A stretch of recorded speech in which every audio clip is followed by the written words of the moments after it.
Welcome back to another episode of MadButterzz Method, and this time round we are taking on a salvage job. Now I've completely doing voiceover on this one. I was originally trying to go with the recording from my OBS while I was playing, and it wasn't quite going right, so I'm having to do voiceover. And basically, so you go to the mission board, and I made a mess up on this because I went straight to I can't even say it, procurement. But there's a tab actually right there. It says salvage. Basically, salvage jobs will come up as retrieval. I think there's some other types, but I've forgotten what they are called. But retrieval is a lot that you'll see in the salvage area, which is basically grabbing a particular object from a crash site and then bringing it back to the station. Now these missions can vary with different threat levels, so you're going to have to go over there and see what you're going to get yourself into. And as you can see, we went into the ship and somehow my camera got stuck there. I think this is like an invisible wall or something, and I was just running along. So this is why the voiceover is now taking over and doing something different.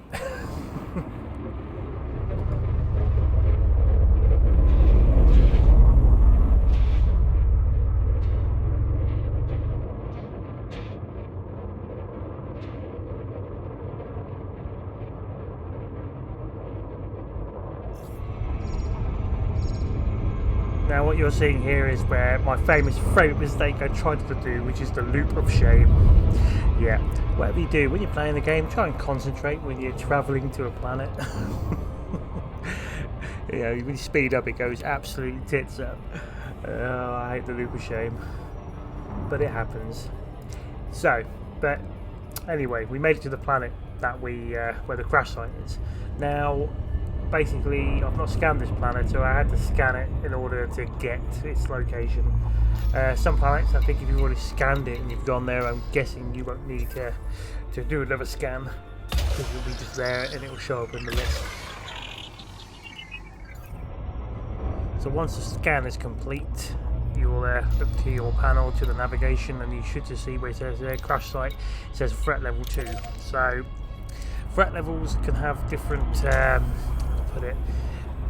obviously it kind of gives you an idea how hard it's going to be, I suppose, but basically turning up to a crash site, you're either going to have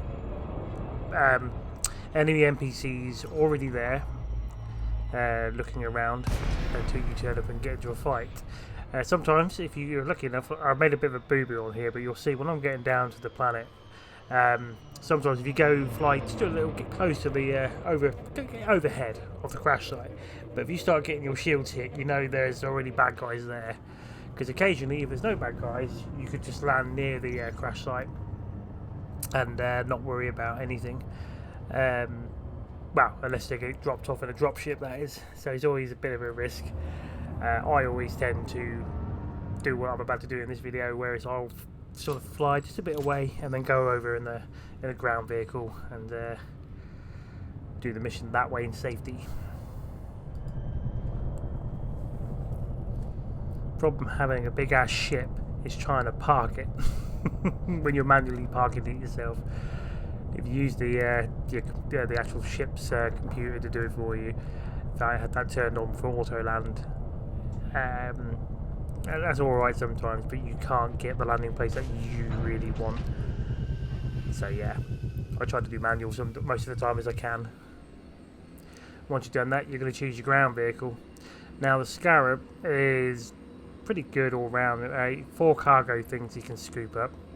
The lasers, because of thermal, can rip through their shields and then actually damage them, the NPCs, quite effectively. The downside to it, obviously, it's not got the greatest of armour, and the shield it works for me. It still works, it's just as good. Whereas the tank has a little bit extra oomph to it, but the gun's useful. It's like a plasma weapon, I think. I'm sure it's plasma or something like that. But it also has rocket launchers, so it's probably good for taking out quite a few things, actually, saying that. Probably putting more damage on certain ships, smaller ones, if they're flying over, maybe, depending on what missions you're doing.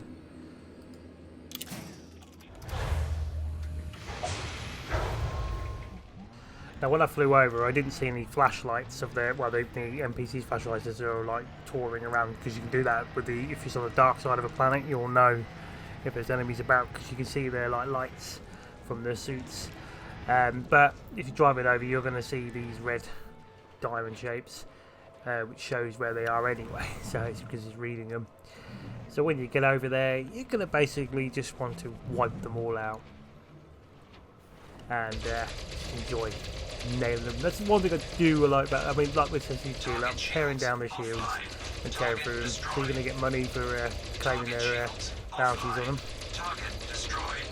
So you can take those and sell that back into the station as well. So you're getting extra cash, you do a mission, and you're gaining extra bit just from claiming bounties, which is quite good. It's nice to have the extra bit of cash going on when you're playing. So once you've cleared out the area, occasionally, which will happen very, very shortly, a dropship does tend to always happen. Very rare when it doesn't. But it'll be a ship that will drop off enemies. When you see that ship come in, whatever you do, do not shoot it. It'll be a orange triangle.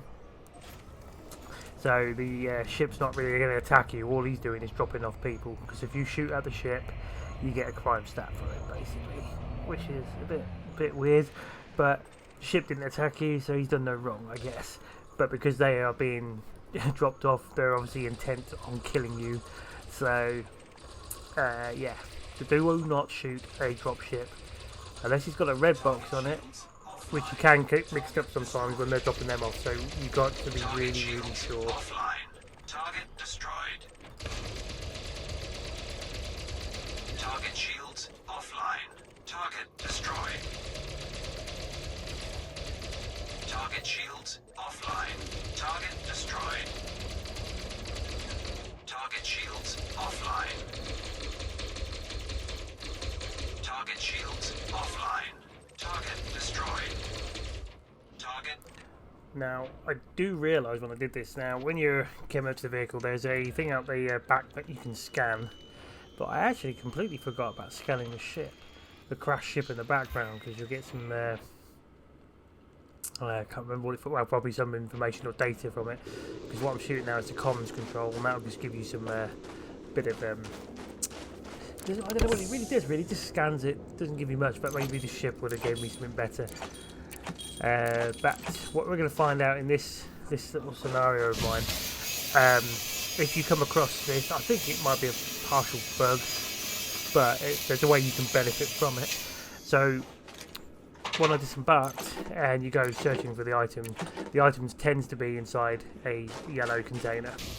However, when I did this mission the first time around, like it is, you'll find that you don't seem to find the item that you're looking. You pick everything up and it hasn't quite ticked through.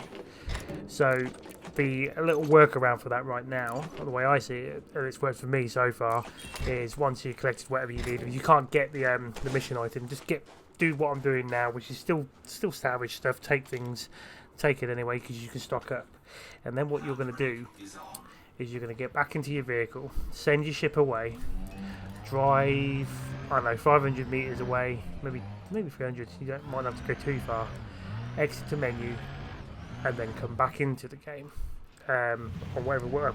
Pretty much, I go always in solo mode anyway when I'm doing this. So yeah, go to your site. If you can't find the item you're looking for, drive away, exit the menu, and load back in.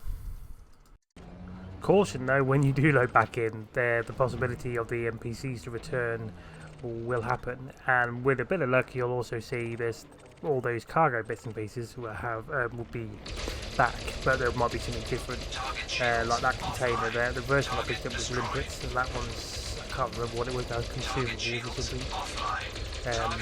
But yeah, so you're going to do it again. You're going to kill a bunch of NPCs, kill off the dropship ones that turns up.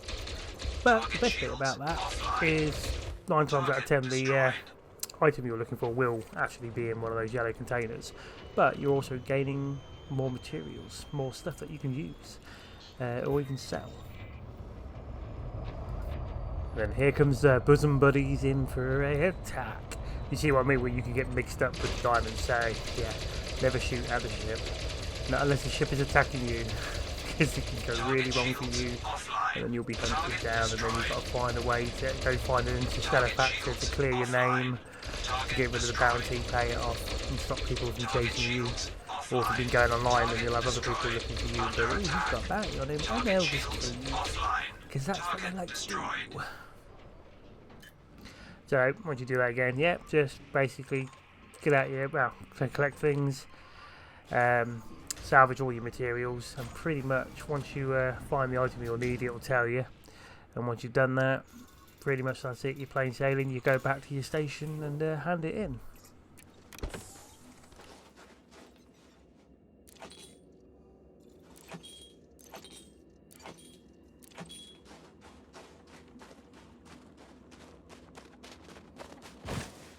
One thing I did try here, but it didn't seem to work, was obviously when I was killing them, because technically they're bad guys, but then they've got bounty symbols on them. So if you scan them, occasionally you can get the reap the rewards or a bit of extra bonus, I think. But I think it really only happens more on the ground settlement missions areas, especially when you can see the little scales in the balance. Because right now that wasn't getting me anything when I was after killing them. So yeah, occasionally if you get a chance to, if they are pirate people you've killed, or they've got that symbol, scan them, because you might just get extra cash. Or it's a case of, because I've killed them in a vehicle, that's why it's picked up the information. So that's possibly what it is.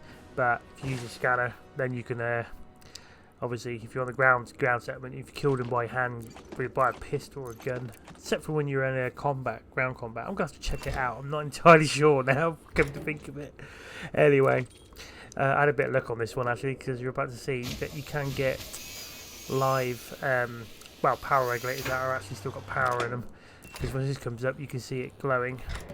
And if it glows, you've got a working power regulator, and they're worth 50,000 I think in game, but you can use them to restart a broken down facility without taking on a mission. And there you go, simple really. Salvage, bit of an easy one in that sense, but it's one way of stocking up on certain items.